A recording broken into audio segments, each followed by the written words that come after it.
Promise tomorrow you're not gonna have to deal with watching my face again. We're gonna be talking about workout 3, and I'll actually be demonstrating it, so it'll be a different day.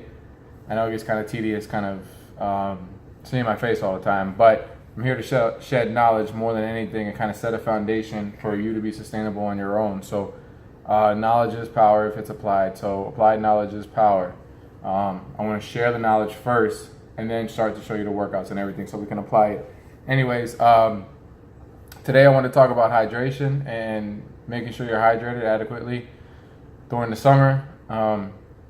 Anytime you go to the bathroom, with the exception of first thing in the morning, your urine should be virtually clear, and it should have no smell. So there's a whole spectrum. You can find a urine chart that'll tell you kind of where you're at.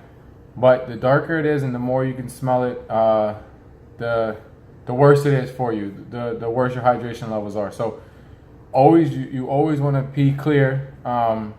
After food, generally you'll have a little bit of color to it, but first thing in the morning you definitely will.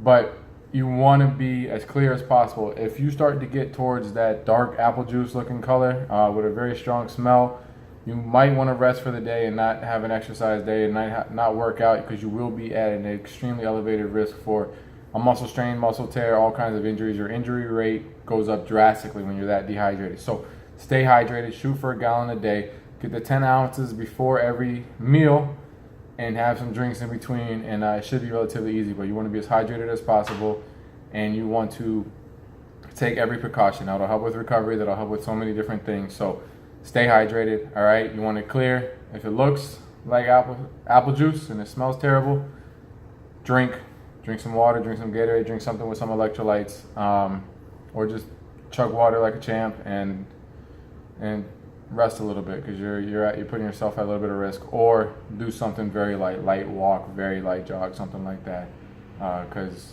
there's no need to strain something and hurt something and get a whole week or two setback because you try to power through something and you didn't do what you were supposed to do behind the scenes. So stay hydrated, guys. NLA 100-day challenge. Share this.